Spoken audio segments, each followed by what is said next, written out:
Halo teman-teman semua, perkenalkan nama saya Rizna Nafis, saya dari Prodi Manajemen Pendidikan Islam, STAI Inovatif Darul Ihsan. Dengan dibuatnya video ini yaitu untuk memenuhi salah satu tugas UAS saya dalam mata kuliah ilmu fikih. Nah, di sini saya akan membahas salah satu rukun Islam yang ketiga, yaitu zakat. Zakat merupakan salah satu rukun Islam yang memiliki kedudukan penting dalam membentuk tatanan sosial yang adil dan sejahtera, sebagai kewajiban bagi setiap muslim yang memenuhi syarat. Zakat tidak hanya berfungsi sebagai bentuk ketaatan kepada Allah Subhanahu wa taala, tetapi juga sebagai instrumen pemerataan ekonomi yang efektif. Melalui pengelolaan dan penyaluran yang tepat, zakat mampu membantu masyarakat yang membutuhkan, mengurangi kesenjangan sosial, serta memperkuat solidaritas antar sesama. Berbagai jenis zakat seperti zakat fitrah, zakat mal memiliki peran masing-masing dalam mendukung kesejahteraan umat. Pemahaman yang baik tentang kewajiban zakat, jenis-jenisnya, serta peran strateginya akan mendorong terciptanya masyarakat yang lebih peduli, makmur, dan berkeadilan. Oke teman-teman, jadi langsung aja kita masuk ke pembahasan. Jadi apa sih sebenarnya zakat itu?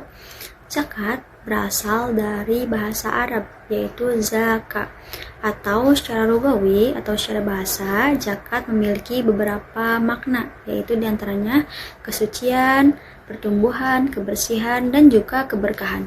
Atau secara istilah atau secara syar'i, zakat adalah sejumlah harta tertentu yang wajib dikeluarkan oleh seorang muslim yang telah memenuhi syarat untuk diberikan kepada golongan yang berhak menerimanya atau biasa disebut mustahik zakat sesuai ketentuan syariat Islam. Dari dua pengertian tersebut dapat disimpulkan bahwa zakat merupakan kewajiban yang tidak hanya mencucikan harta dan jiwa seseorang sesuai makna bahasa, tetapi juga menjadi aturan atau syariat yang mewajibkan muslim untuk mengeluarkan sebagian hartanya kepada yang berhak sesuai makna istilah.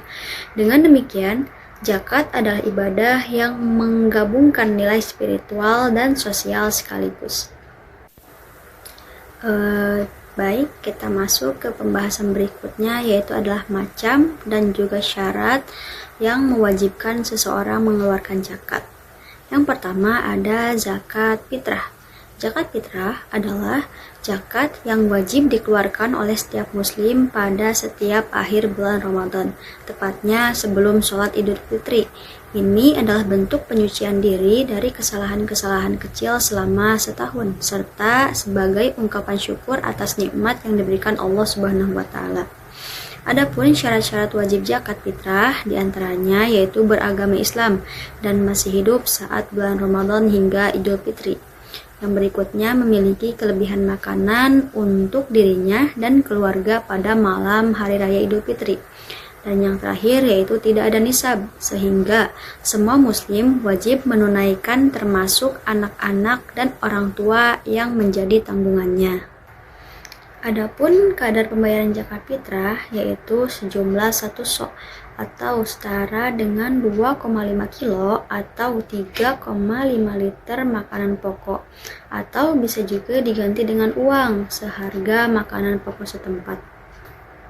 Yang kedua yaitu zakat mal.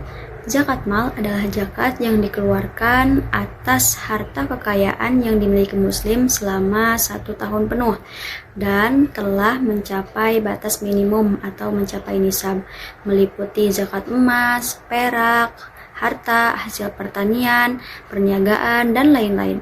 Adapun syarat-syarat wajib zakat mal yaitu beragama Islam, sudah dewasa dan berakal sehat, memiliki harta yang mencapai nisab dan telah disimpan selama 1 tahun. Hartanya benar-benar milik sendiri dan belum termasuk kebutuhan utama seperti rumah atau kendaraan untuk aktivitas harian, dan tidak memiliki hutang besar yang mengurangi nilai harta hingga kurang dari nisab. Nah, jenis-jenis harta yang wajib dizakati dalam zakat mal yaitu diantaranya yang pertama emas dan perak atau perhiasan. Nah, zakatnya itu 2,5% jika mencapai nisab. Nisabnya itu yaitu di 85 gram emas atau 595 gram perak. Yang kedua yaitu uang seperti tabungan, deposit, saham atau investasi. Zakatnya sama 2,5% juga dari total harta jika mencapai nisab. Yang berikutnya yaitu ternak. Nah, ternak itu dibagi juga jadi beberapa golongan hewan seperti unta. Kalau unta sesuai jumlahnya, misalnya 1 ekor unta per 5 ekor. Jadi kalau misalnya kita punya 10 ekor unta, nah kita wajib menzakatinya dengan 2 ekor unta. Adapun sapi atau kerbau itu 1 ekor per 30 ekor. Ada juga kambing atau domba, itu 1 ekor per 40 ekor. Nah, kadar ini berlaku jika ternak itu digembala, bukan untuk diperdagangkan. Yang berikutnya yaitu harta hasil pertanian.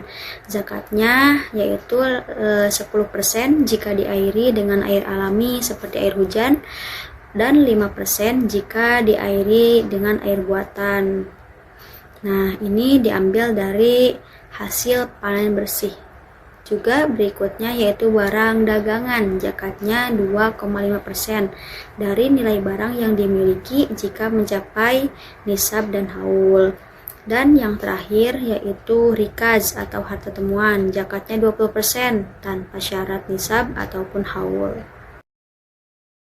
Adapun golongan yang berhak menerima zakat atau yang biasa disebut mustahil zakat ada 8.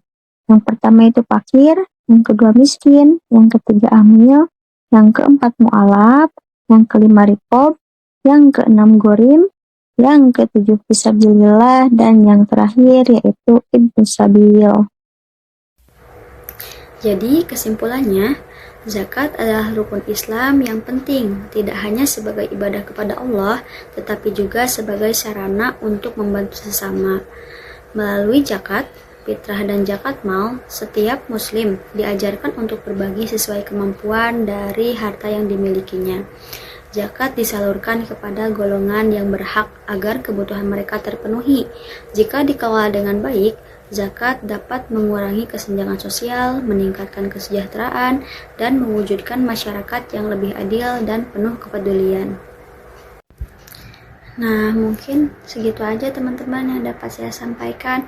Mohon maaf jika masih banyak kekurangan atau kata-kata yang kurang tepat. Wabillahi taufiq wal hidayah. Wassalamualaikum warahmatullahi wabarakatuh.